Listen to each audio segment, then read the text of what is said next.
Dans cette vidéo, nous allons explorer plusieurs courants de pensée pour comprendre la place de la souffrance dans la vie et les moyens d'y faire face.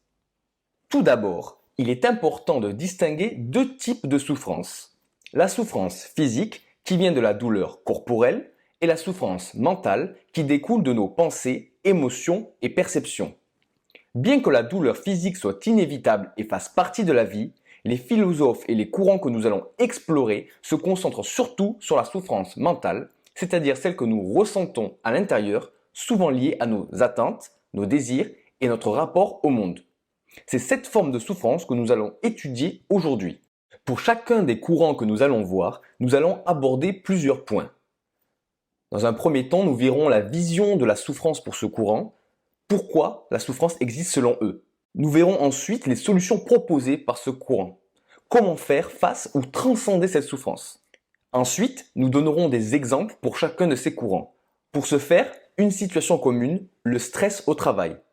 Vous avez un travail stressant avec des deadlines serrés, une pression de la part de vos supérieurs et vous sentez que cela affecte votre santé mentale.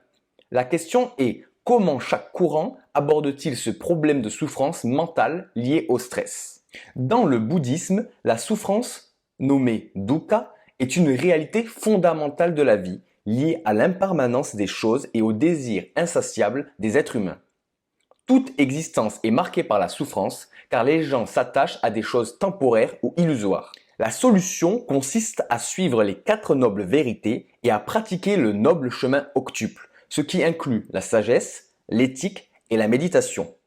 En apprenant à se détacher des désirs et à comprendre la nature impermanente de l'existence, on peut atteindre l'illumination, le nirvana, et échapper au cycle de la souffrance. Les 4 nobles vérités et le noble chemin octuple sont des concepts de l'enseignement bouddhiste. Si vous voulez que je développe plus encore ces notions, dites-le en commentaire, j'en ferai une vidéo spécifique. Si nous prenons notre exemple, selon la vision bouddhiste, la souffrance vient de l'attachement à l'idée de performance et de réussite. Le bouddhisme proposerait de pratiquer la méditation et la pleine conscience pour se détacher de l'idée que notre identité est liée à la réussite professionnelle. La clé serait de comprendre que le travail et les résultats sont impermanents et que le stress n'est qu'un attachement à des attentes extérieures. Pour les stoïciens, la souffrance provient principalement de notre attachement aux choses que nous ne pouvons pas contrôler, comme les événements extérieurs ou les actions des autres.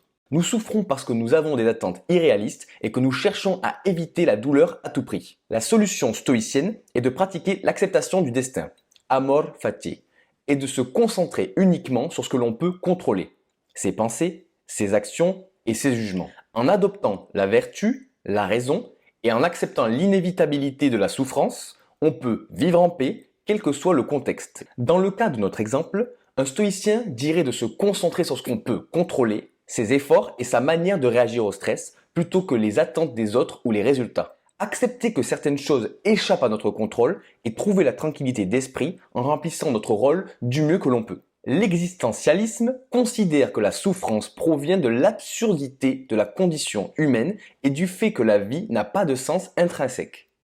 Cette absence de but universel génère une angoisse existentielle et une frustration face à la liberté infinie dont dispose chaque individu. L'individu doit embrasser cette absurdité en créant son propre sens à travers ses choix et ses actions.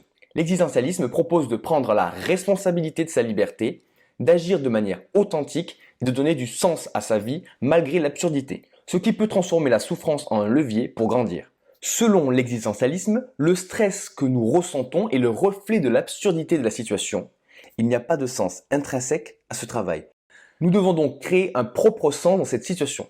Peut-être il pourrait être envisageable de redéfinir son rôle ou de trouver une manière plus authentique de vivre cette expérience en la transformant en une opportunité de croissance. Concernant la quête de sens, j'aimerais vous reparler d'un livre que j'ai pu évoquer lors de la dernière vidéo, à savoir The Happiness Trap de Russ Harris. Ce livre donne des clés pour trouver du sens dans sa vie. Si vous souhaitez que j'en fasse une vidéo dédiée, n'hésitez pas à le dire en commentaire. Pour Épicure, la souffrance découle de la recherche des plaisirs excessifs et des désirs insatiables, ainsi que des peurs irrationnelles comme celle de la mort.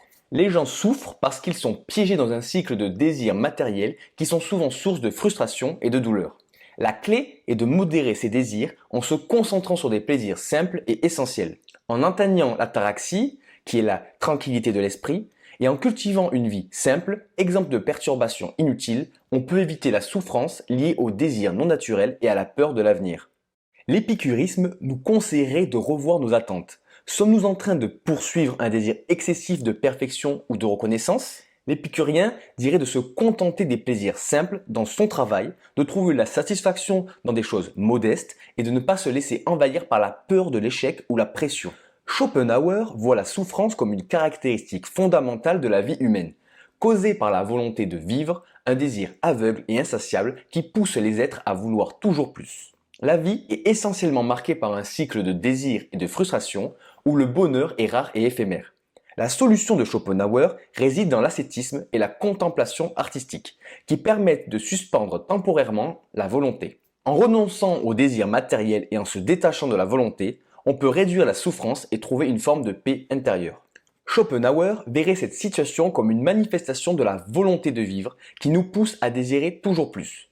Pour lui, il s'agirait de suspendre cette volonté en se détachant de l'ambition professionnelle, en cultivant un regard esthétique ou en adoptant une forme d'ascétisme pour diminuer l'importance de ses désirs matériels. Dans la vision chrétienne, la souffrance est souvent perçue comme une épreuve ou une forme de purification envoyée par Dieu ou comme une conséquence du péché originel.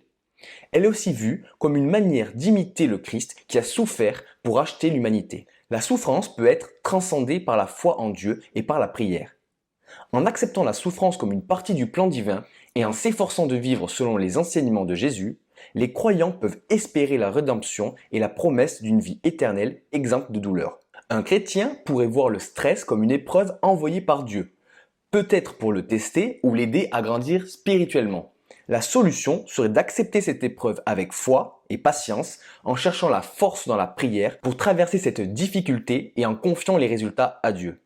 Nous avons pu le voir, certains courants considèrent la souffrance comme inhérente à la condition humaine, le cas du bouddhisme, de l'existentialisme et de Schopenhauer, tandis que d'autres cherchent à la minimiser en modifiant nos attentes ou nos désirs, le cas du stoïcisme et de l'épicurisme. Les solutions varient, de l'acceptation pour le stoïcisme et le christianisme, au détachement pour le bouddhisme, la création de sens pour l'existentialisme ou la recherche d'un plaisir simple pour l'épicurisme. Mais tous offrent un moyen de rendre la souffrance plus supportable, voire transcendante. Bien sûr, il existe une multitude de courants de pensée, qu'ils soient philosophiques, religieux ou autres. L'objectif ici était d'avoir un panel large sans pour autant les traiter tous. Maintenant que vous avez découvert ces différentes manières d'aborder la souffrance, je vous invite à réfléchir, appliquez-vous déjà certains de ces concepts dans votre vie? Si ce n'est pas le cas, je vous encourage vivement à choisir 2 approches qui vous parlent le plus et à les mettre en pratique pendant 1 mois. Vous pourriez par exemple essayer de méditer pour développer le détachement ou adopter une attitude stoïcienne face aux événements imprévus. Revenez me dire en commentaire ce que vous avez appris au bout d'1 mois. Pour ma part, cela fait plusieurs années que je mets en place au quotidien les concepts évoqués dans le stoïcisme et l'épicurisme. Et depuis plus récemment, les concepts de méditation et d'impermanence de l'existence évoqués dans le bouddhisme. La souffrance, bien qu'inévitable, peut être vue non comme une fatalité, mais comme une opportunité pour grandir ou mieux comprendre le monde. Chaque courant de pensée offre des clés différentes et en connaissant ces approches, chacun peut choisir celle qui résonne le plus avec sa propre expérience. Que ce soit par l'acceptation stoïcienne, la recherche d'un plaisir simple avec Épicure ou la quête d'un sens personnel à travers l'existentialisme, il existe des moyens de faire face à la souffrance qui peuvent nous aider à mieux vivre avec elle, voire l'utiliser comme un levier pour notre développement personnel. La vidéo touche à sa fin. Merci d'être resté jusqu'au bout. Si vous avez aimé la vidéo, merci également de laisser un like et de vous abonner si ce n'est pas déjà fait. N'hésitez pas également à mettre en commentaire les prochains sujets qui pourraient vous intéresser ou comment vous percevez la souffrance. Je me ferai un plaisir de vous lire. C'était Pierre, voyageur de l'éveil. À bientôt.